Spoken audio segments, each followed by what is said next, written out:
Hi, my name is Destiny, and this is my testimony.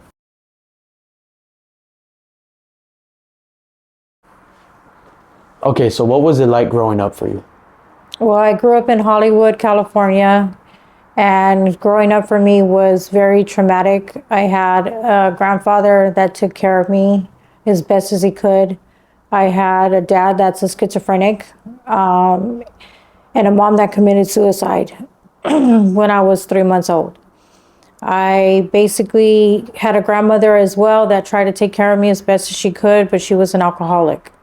Growing up in Hollywood was crazy because it had a lot of violence. I seen a lot of things that a kid shouldn't see at the age of like 6, 7 years old.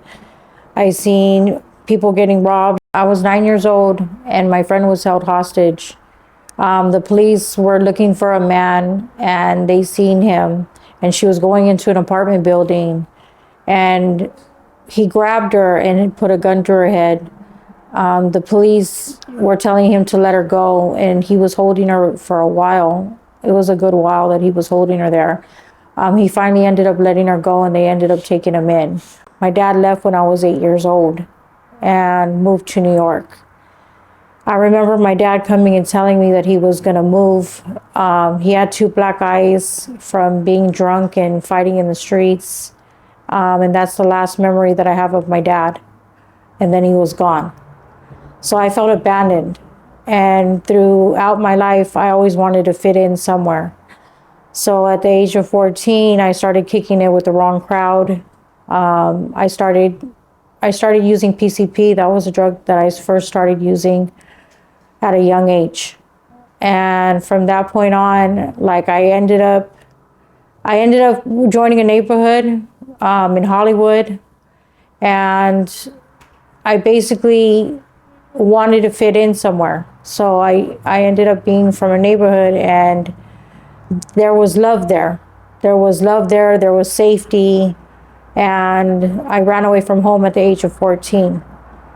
I ran away from home, and I ended up being in the streets, being in youth shelters, being in day shelters to take a shower, and staying in abandoned buildings, abandoned apartments, abandoned cars. So when I was 16, I remember one time that I was in the neighborhood, and one of my homeboys was really drunk and high, and he ended up putting a gun to my head and trying to tell me to take off my clothes. And I wouldn't do it. And I had told him, I'd rather you kill me than me do that. And by the grace of God, I had my homeboy, who's right now doing a life sentence. He came and he jumped in the window, and he ended up getting him away from me and took me out and ended up taking me to his house where I was safe. Okay, so when I was 15 years old, I ended up prostituting.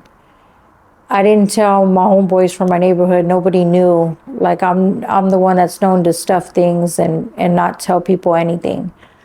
So I hid it from them. But I was staying in the shelter, and I was 15 years old, and one of the girls there was telling me about how she was doing it, and how it was easy money. So I started doing it with her. I basically would go out there in the night and prostitute. And there was one incident where I almost died, where I got into a car and the guy had an ice pick and he put it to my neck and pushed me to the bottom of the floor of the car. And somehow I know God was with me at that time, because I jumped out of the car going, like, it had to have been 30 or 40 miles an hour, and I jumped out. I remember jumping out, rolling, and then I went to a house where I just went to a random house and I needed help. And there was some people that were waiting for me at the spot where I was at.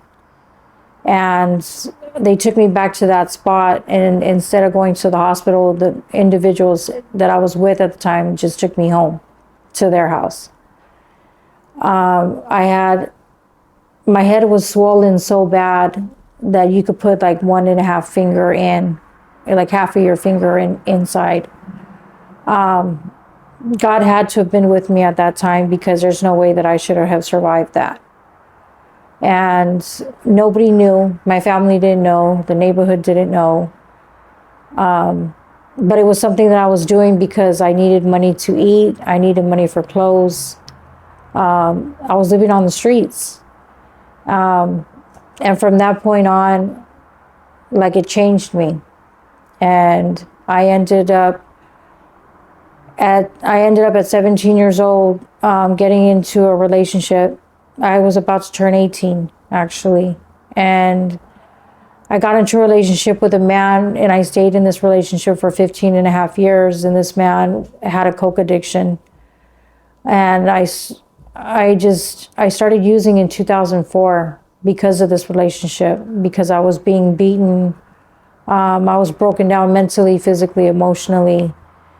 And we started using in 2004. My drug addiction took off.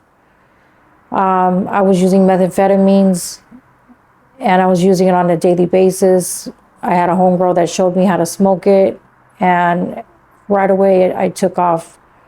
I was doing it every day. I had a regimen of doing it when I would drop my kids off at school, before I went to work, before I picked up the kids, on my lunch break.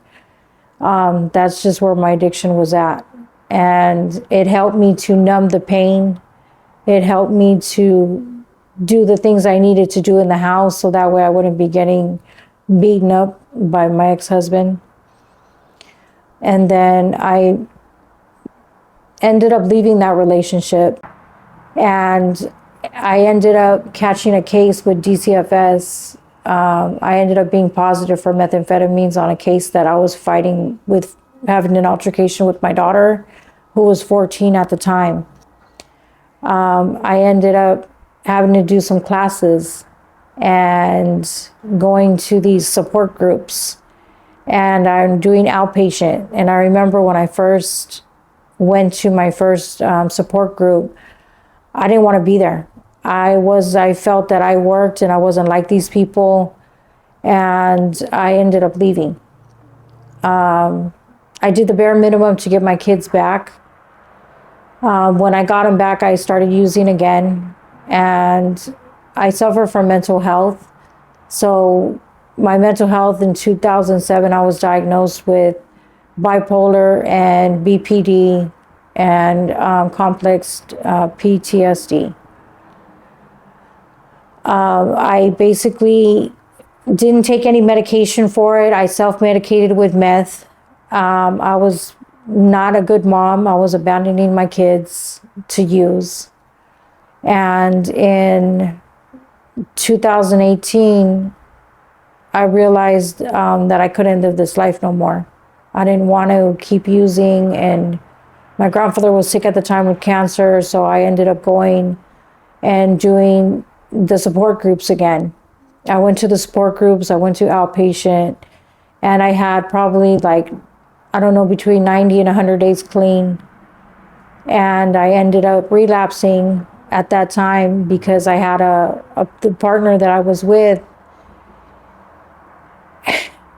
He ended up stealing underwears from dryers and laundromats and apartment buildings. And I found them, and I didn't know how to deal with that. So I ended up relapsing, and I ended up using again. I couldn't tell anybody. I was so embarrassed. I was ashamed. I didn't know how to feel. I just knew that I didn't want to feel anything at the time. In 2018 is when I really started to want to change my life. I had a grandfather that was sick with cancer, and I wanted to do it for him. I did it for every other reason but myself at that time, but I wanted to get clean. So I ended up going to these support groups and really trying to do a program. I got a mentor at the time. I had to do some homework assignments. And at that time, I ended up finding some underwears in my house.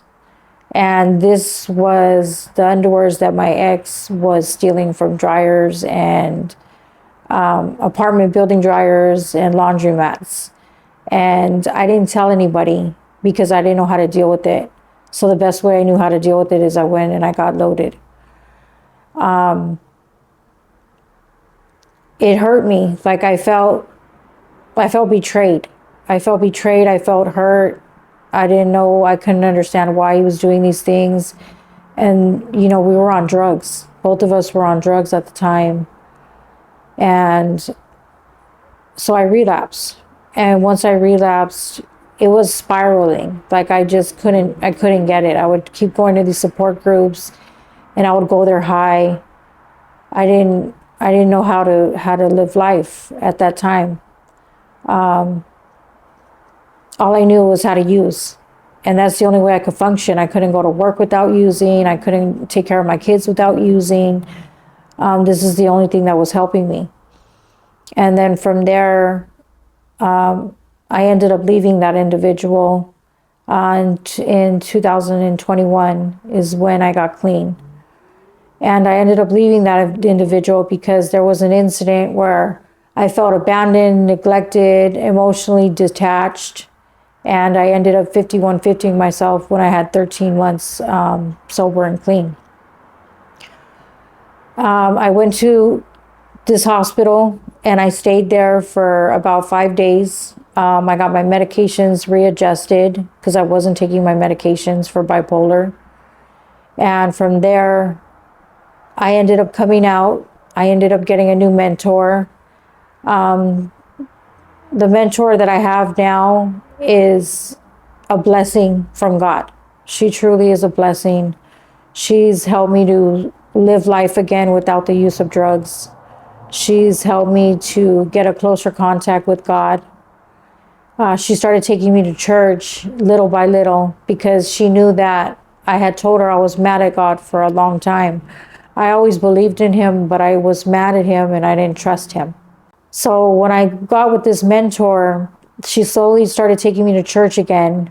And that's when I started to believe and I started to trust.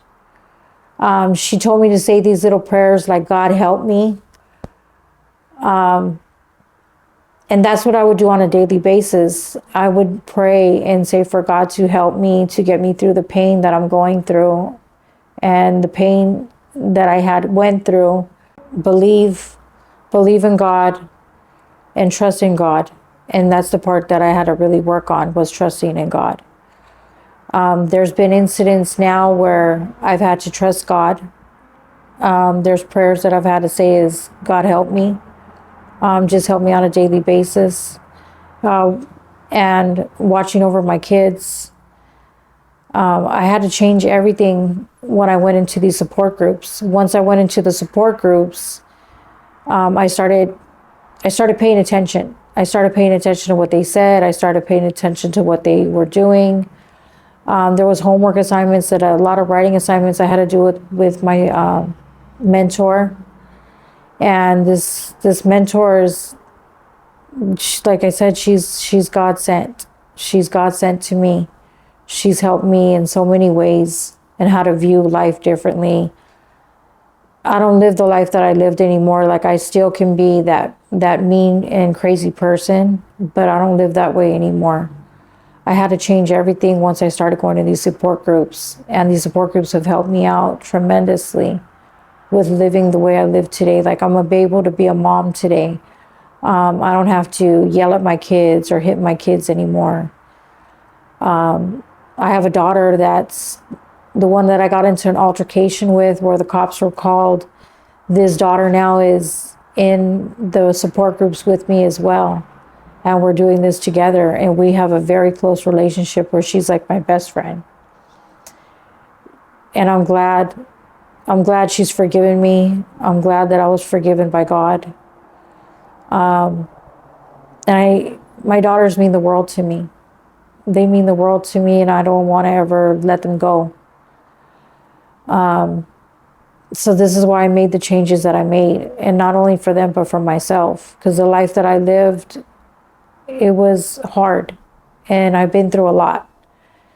And now I have a peaceful life. Like I'm not with that crazy individual or being neglected or being abused. and going through all that, you know, God was with me the whole time. He was with me and protecting me for a lot of things that I had been through.